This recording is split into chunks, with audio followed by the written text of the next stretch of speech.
अपने सम्मानित दर्शकों के समक्ष एक समसामयिक समस्या जो मनोवैज्ञानिक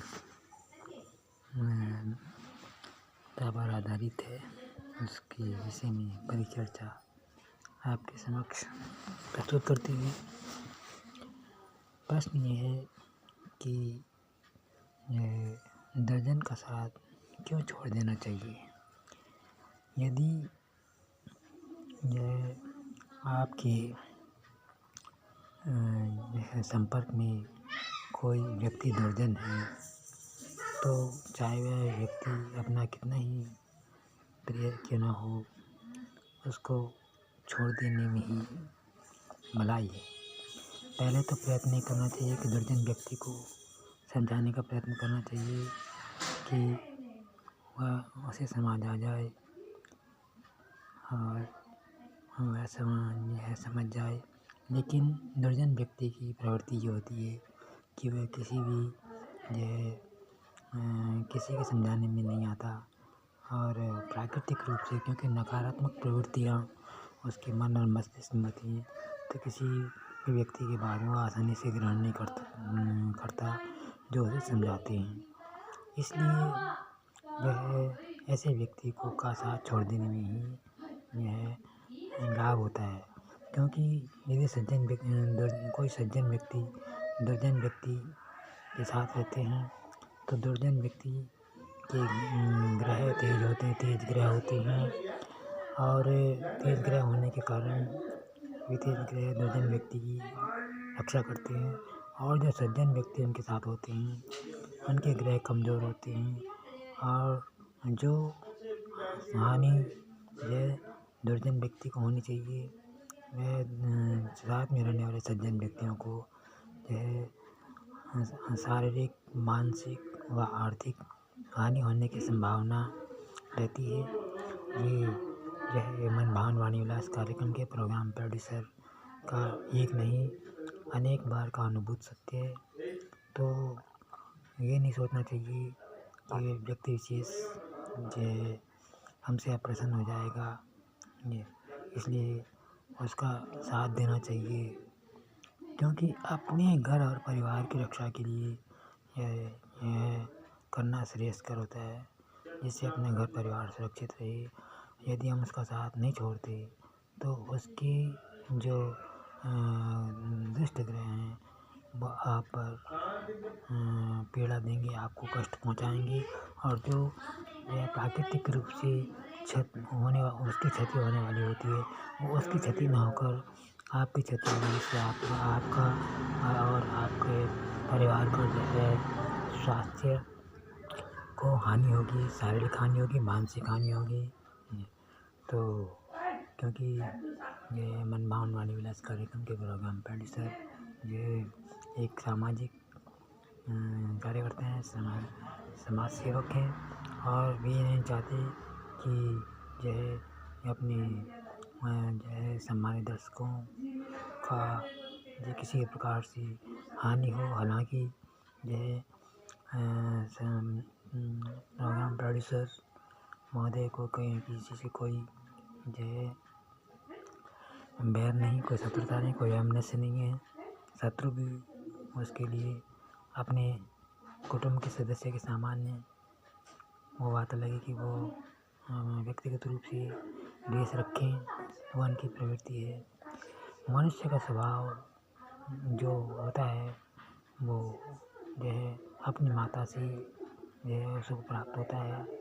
यदि माता सही होगी तो बालक का भी स्वभाव सही होगा, और यदि माता सही नहीं होगी तो बालक का स्वभाव भी सही नहीं हो सकता। अनेक उदाहरण जो है पुराणों में कश्यप ऋषि की पत्नियां हैं, दिति और अदिति।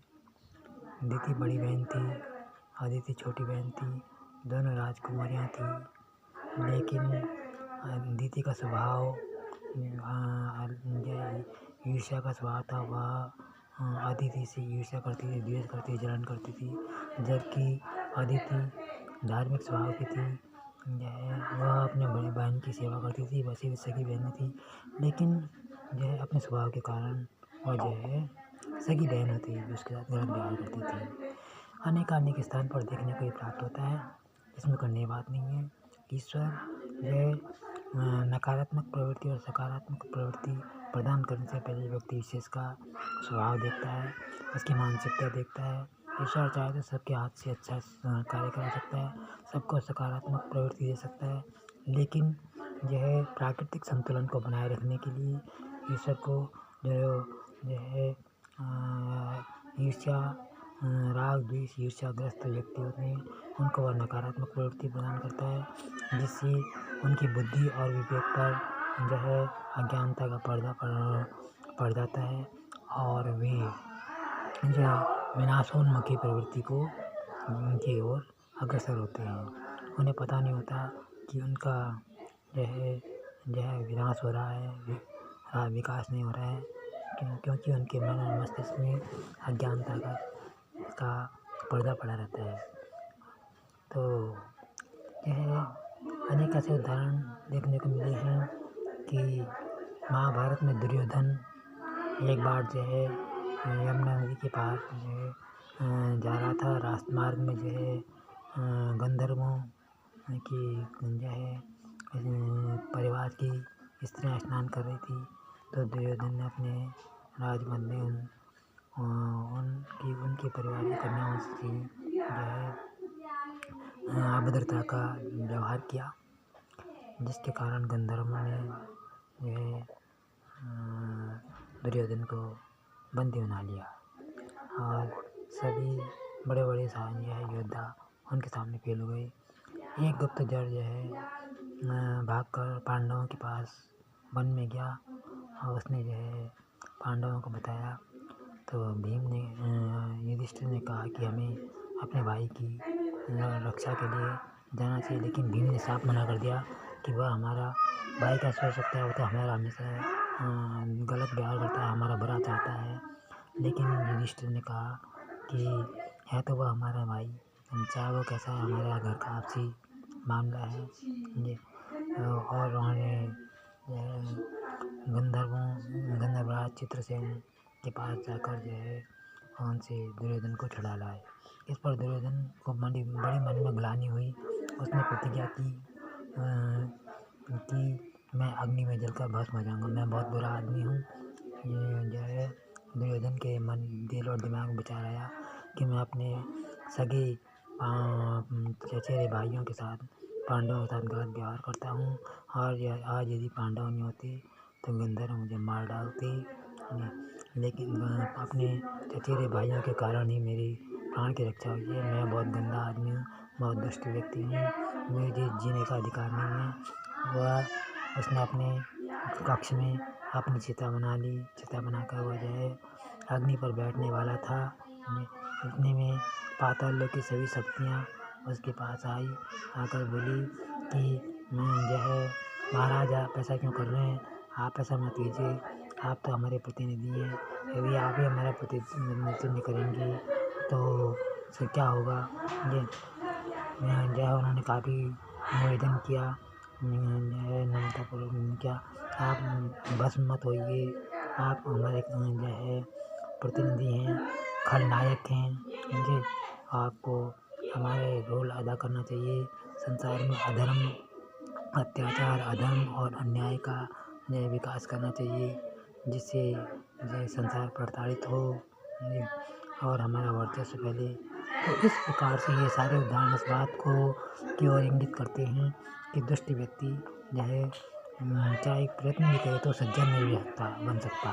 पहले तो मातृक प्रभाव, माता के गुण जो है आते हैं, फिर दूसरा नकारात्मक प्रवृत्तियाँ उसके मन और मस्तिष्क में प्रवेश करती हैं, तो इस कारण वह जो है वह भी विवश होता है और अंत में विनाश की ओर जो है अग्रसर होता है और इसका जो है दुष्परिणाम उसको भुगतना पड़ता है। जबकि वो समझता नहीं, वो सोचता है क्या है आजकल कौन, कलयुग है, ये तो चलता रहता है, हमें कौन देखने वाला है, कौन जो है रोकने वाला है, कौन टोकने वाला है, ये तो चलता रहता है, आजकल ऐसा ही होता है। लेकिन जो है वह ये नहीं जानता कि ये प्रकृति सबको देख रही है। जिस प्रकृति ने सबको जन्म दिया है, अच्छे व्यक्ति को भी जन्म दिया है, बुरे व्यक्तियों को जन्म दिया है, वह प्रकृति जो है और समय चक्र के साथ ये सारी उसके बुरे कर्म जो है, बुरे कर्मों की ऑडियो वीडियो बनकर यह यमलोक में चित्रगुप्त के जो 13वें नंबर के यमराज चित्रगुप्त के उसमें यह रजिस्टर में अंकित होती हैं। और उसके अनुसार पहले तो उसी इसी धरती पर जो है वह अपने बुरे कर्म का फल मिलता है, यहीं स्वर्ग है यहीं नरक है, उसको फल मिलता है, दुष्परिणाम भुगतने पड़ते हैं। केवल उसकी अकल पर पर्दा पड़ा होता है जिस कारण वो समझ नहीं पाता। फिर मरणोपरांत उसको अपने पापों की सज़ा मिलती है और अगले जन्म में उसको जो है मनुष्य जीवनी प्राप्त न होकर अन्य प्राप्ति होती है और नरक में उसको एक प्रकार से यमदूतों के द्वारा कष्ट जो है प्रदान किया जाता है। लेकिन क्या करें, यह व्यक्ति विशेष का अपना स्वभाव होता है, वो अपने स्वभाव को नहीं छोड़ सकता, अपने अहंकार को नहीं समाप्त मिटा सकता, ये आड़े आती हैं। तो ये तो प्रकृति का विधान है। ईश्वर ने प्राकृतिक रूप से प्राकृतिक संतुलन बनाए रखना है। यदि संसार में सभी व्यक्ति सज्जन हो गए तो ये धरती स्वर्ग बन जाएगी। फिर तो जो है प्रकृति से जो है कोई व्यक्ति अपने स्वभाव को, जो हमारा मरण धर्म स्वभाव है, कोई प्राप्त मृत्यु को प्राप्त नहीं होने का, सभी अमर हो जाएंगे, हम लोग खाली हो जाएगा जी। तो ईश्वर की ये विधि का विधान है कि वह जो है जिन व्यक्तियों की जो व्यक्ति सात्विक होते हैं, धार्मिक होते हैं, उनके अंदर सदा यह सकारात्मक प्रवृत्तियाँ जो है उनके मन और मस्तिष्क प्रभावित करता है। और जो व्यक्ति राग द्वेष ईर्ष्या छल कपट होते हैं वो उनको नकारात्मक प्रवृत्ति प्रदान करता है। लेकिन हमें तो जो है अपने और अपने परिवार की रक्षा करनी है। इसलिए हमारा अपने परिवार की अपने और अपने परिवार की सुरक्षा को ध्यान में रखते हुए जो है उन दुष्ट व्यक्तियों का, दुर्जन व्यक्तियों का साथ छोड़ देना चाहिए और उनका सामाजिक बहिष्कार करना चाहिए ताकि वे भी सही मार्ग पर आ सकें जी। वे काफ़ी आपके साथ जो है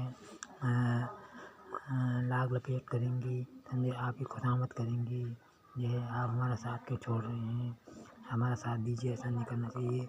क्योंकि यदि हम उनका साथ दे दें तो हमारे नुकसान है, उनका नुकसान नहीं है।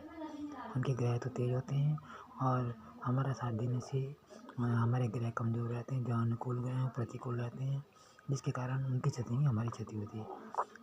आचार्य चाणक्य ने भी चाणक्य नीति में कहा है, त्यजेद एकम कुलस्यार्थे ग्रामस्यार्थे कुलम त्यजेद। अपने परिवार की रक्षा के लिए यदि कोई परिवार का व्यक्ति भी गलत होता है तो अपने परिवार की रक्षा के लिए उसको छोड़ देना चाहिए। गांव में यदि कोई परिवार गलत है, यह अत्याचार अन्याय और कुमार के मार्ग पर चल रहा है तो उसको छोड़ देना चाहिए, जिससे कि हम सुखी रहें, हमारा परिवार सुखी रहे। तो ये मनभावन वाणी विलास कार्यक्रम के प्रोग्राम प्रोड्यूसर पद्मानंद कारा जी अपने सम्मानित दर्शकों को इस प्रसारण के माध्यम से ये सूचित करना अपना वर्णन करते हुए चाहते हैं कि यह आप स्वस्थ रहें, सुखी रहें, आनंद रहें और आपका भविष्य उज्जवल हो, मंगलमय हो। आपकी हर प्रकार से दिन दिन रातों में उन्नति होनी चाहिए, आपका उत्तरोत्तर विकास होना चाहिए। तो इन्हीं भावनाओं से प्रेरित होकर आपकी सेवा में ये अपना मंतव्य प्रस्तुत करते हैं। प्रसारण का श्रवण, अवलोकन और रसास्वादन करने के लिए आपका हार्दिक अभिनंदन, सुस्वागतम एवं अग्रिम धन्यवाद।